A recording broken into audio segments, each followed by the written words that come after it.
Hi dears, അസ്സലാമു അലൈക്കും. Welcome back to Shamna's kitchen.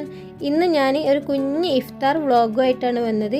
കുഞ്ഞു റെസിപ്പീസുകളൊക്കെ ഉൾപ്പെടുത്തിയിട്ടുള്ള കുഞ്ഞൊരു ഇഫ്താർ വ്ളോഗ്. അപ്പോൾ എല്ലാവരും കണ്ടു നോക്കുക, എന്നിട്ട് അഭിപ്രായങ്ങളൊക്കെ അറിയിക്കുക. അപ്പോൾ ഒരു 4 മണിയൊക്കെ ആയപ്പോഴാണ് കിച്ചണിൽ കയറുന്നത്. എന്നിട്ട് പെട്ടെന്ന് തന്നെ ബീഫാണെന്ന് കറി. അപ്പോൾ ബീഫ് കുക്കറിൽ വെച്ചതാണ്. അപ്പോൾ ഉള്ളിയും തക്കാളിയൊക്കെ വഴറ്റി എടുത്തതിന് ശേഷം അടച്ചു വെച്ച് കുക്കറിൽ വേവിച്ചെടുക്കുകയാണ്. പിന്നെ ഇന്നത്തെ സ്പെഷ്യൽ എന്ന് പറയുന്നത് ക്യാരറ്റ് പോളയാണ്. അപ്പോൾ ക്യാരറ്റ് പോള റെഡിയാക്കാൻ വേണ്ടിയിട്ട് ഞാനൊരു കുക്കറിൽ കുറച്ച് ക്യാരറ്റ് വേവിക്കാൻ വേണ്ടിയിട്ട് വെക്കുകയാണ്. പിന്നെ ഒന്ന് ബീഫ് കറി ആയതുകൊണ്ട് തന്നെ പിന്നെ കുറേ ദിവസമായി പത്തിരി തന്നെ കഴിക്കുന്നതുകൊണ്ട് തന്നെ ഇന്ന് നെയ്ച്ചോറാണ് ഉണ്ടാക്കാൻ വിചാരിച്ചത്. അപ്പം ഗീ റൈസ് റെഡിയാക്കാൻ വേണ്ടിയിട്ടുള്ള ഉള്ളിയൊക്കെ വഴറ്റിയെടുക്കുകയാണ്. അപ്പോൾ ഇന്ന് നോമ്പ് തുറക്കാൻ സ്പെഷ്യലായിട്ട് പാൽവാഴക്ക കൂടി റെഡിയാക്കുന്നുണ്ട്. അപ്പോൾ പാൽവാഴക്ക സ്പെഷ്യലൊന്നല്ല, ഒട്ടുമിക്ക ദിവസങ്ങളിലും റെഡിയാക്കി എടുക്കാറുള്ളതാണ്.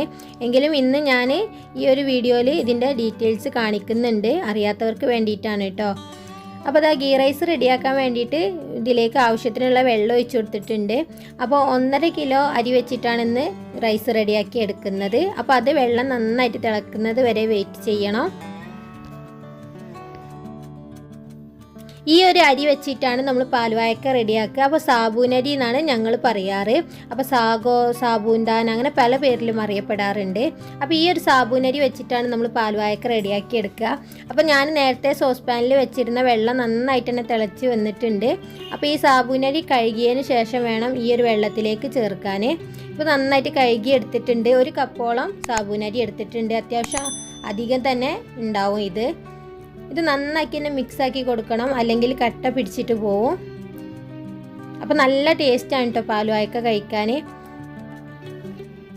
ഈ സാബൂനരിക്ക് അത്യാവശ്യം വേവുള്ളതുകൊണ്ട് തന്നെ അടച്ചു വെച്ച് ചെറിയ തീയിൽ വെച്ചിട്ട് കുക്ക് ചെയ്തെടുക്കണം. അപ്പോൾ ഇടയ്ക്കിടയ്ക്ക് ഒന്ന് തുറന്നിട്ട് ഇളക്കി കൊടുക്കണം കേട്ടോ, അല്ലെങ്കിൽ അടിയിൽ പിടിക്കും. അപ്പോൾ ഒരുപാട് രീതിയിൽ ഈ സാബൂനരി വേവിച്ചെടുക്കാറുണ്ട്. അപ്പോൾ എൻ്റെ ഉമ്മയൊക്കെ റൈസ് കുക്കറിലാണ് കേട്ടോ ഈ സാബൂനരി വേവിച്ചെടുക്കാറ്. പിന്നെ അത് അതിലേക്ക് ഒരു 4-5 ഏലക്ക ചതച്ചതോടും ചേർത്ത് കൊടുക്കുന്നുണ്ട്. അപ്പോൾ ഈ ഏലക്കൻ്റെ ഫ്ലേവറൊക്കെ ഉണ്ടാകുമ്പോൾ നല്ല ടേസ്റ്റാണ്.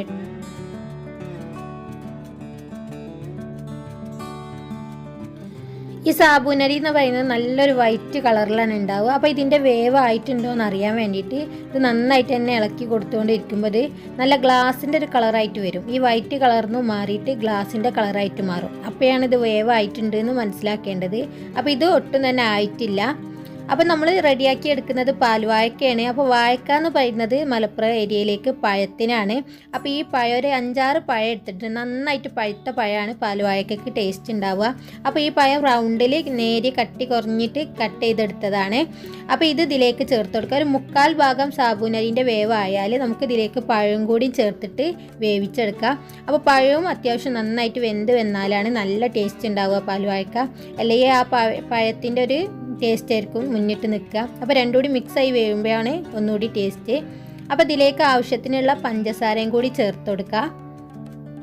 അപ്പോൾ പഞ്ചസാര ചേർത്തിട്ട് നന്നാക്കി തന്നെ മിക്സാക്കി കൊടുക്കുക.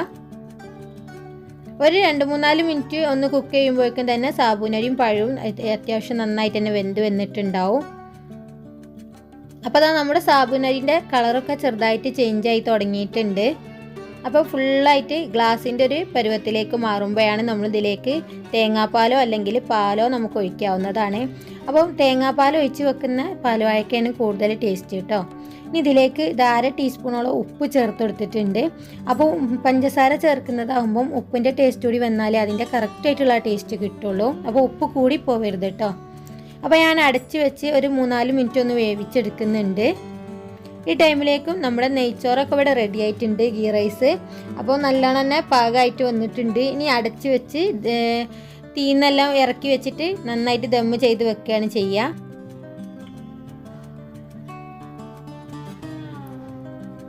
ഇപ്പോൾ നമ്മുടെ പാൽവാഴക്കയിലെ സാബൂനരിയും പഴവും ഒക്കെ നന്നായിട്ട് തന്നെ വെന്ത് വന്നിട്ടുണ്ട്. ഇനി നമുക്കിതിലേക്ക് പാല് ചേർത്ത് കൊടുക്കാം. ഞാനിപ്പോൾ നല്ല കട്ടിയുള്ള പാലാണ് ചേർക്കുന്നത്. അതിന് പകരം തേങ്ങാപ്പാലും ചേർക്കാവുന്നതാണ് കേട്ടോ.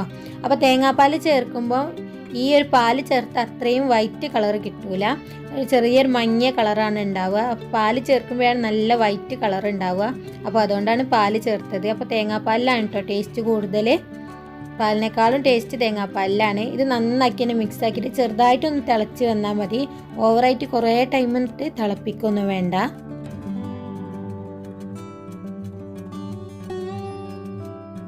ഇപ്പോൾ നമ്മുടെ പാൽവാഴക്ക ചെറുതായിട്ട് തിളച്ച് വരാൻ തുടങ്ങിയിട്ടുണ്ട്. അപ്പോൾ ഇത്രയും മതി. ഇനി നമുക്ക് ഫ്ലെയിം ഓഫ് ചെയ്ത് അടച്ച് വെച്ച് മാറ്റി വെക്കാം.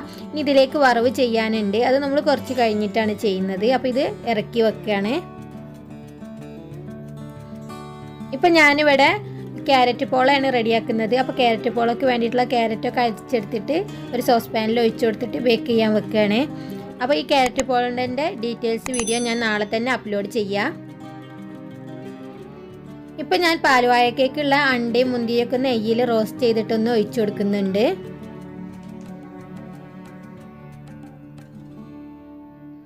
ഇപ്പോൾ നമ്മുടെ പോളൊക്കെ ഇവിടെ ഏകദേശം റെഡിയായി വന്നിട്ടുണ്ട്. ഇപ്പം ഞാൻ റെഡിയാക്കി എടുക്കുന്നത് തരിക്കഞ്ഞിയാണ്. അപ്പം ഞങ്ങളെ നാട്ടിൽ തരിക്കഞ്ഞി എന്ന് പറയും. നമ്മുടെ റവയും അതുപോലെ തന്നെ സേമിയൊക്കെ വെച്ചിട്ട് റെഡിയാക്കി എടുക്കുന്നതാണ്.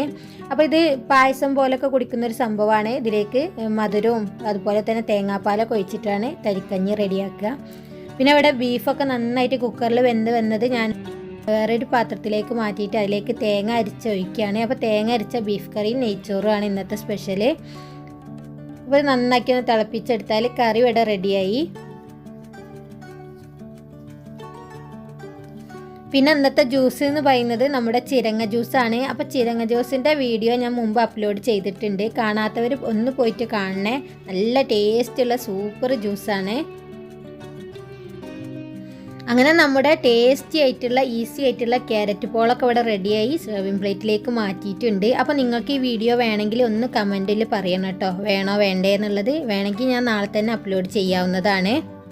അപ്പോൾ അതാ നമ്മുടെ ചിരങ്ങ ജ്യൂസൊക്കെ ഇവിടെ റെഡി ആയിട്ടുണ്ട്. സൂപ്പർ ടേസ്റ്റിലുള്ള ചിരങ്ങ ജ്യൂസാണ്. നല്ല അടിപൊളി തണുത്ത ജ്യൂസ് കുടിക്കുമ്പോൾ നല്ല രസമാണ് അല്ലേ നോമ്പ് തുറക്കുമ്പോൾ. അപ്പോഴേക്കും ഇവിടെ ഫ്രൂട്ട്സൊക്കെ കട്ട് ചെയ്തെടുക്കുന്നുണ്ട്. ഉമ്മയും അനിയനും കൂടിയിട്ടാണ് ഫ്രൂട്ട്സൊക്കെ കട്ട് ചെയ്തെടുക്കുന്നത്. പിന്നെ അത് നാരങ്ങ വെള്ളമാണ്. ഉപ്പൊക്കെ നോമ്പ് തുറക്കുമ്പോൾ നിർബന്ധമായിട്ടും നാരങ്ങ വെള്ളം വേണം. അപ്പോൾ കുറച്ച് നാരങ്ങ വെള്ളം കലക്കിയെടുക്കുകയാണ്. ഇപ്പോൾ ബാങ്ക് കൊടുക്കാനൊക്കെ സമയം എടുത്തിട്ടുണ്ട്. അപ്പം ടേബിളിലെല്ലാം എല്ലാം സെറ്റ് ചെയ്ത് വെച്ചതാണ്. പിന്നെ ഈ ബാങ്ക് തുറക്കേണ്ട താമസമേ ഉള്ളൂ നോമ്പ് തുറക്കാൻ.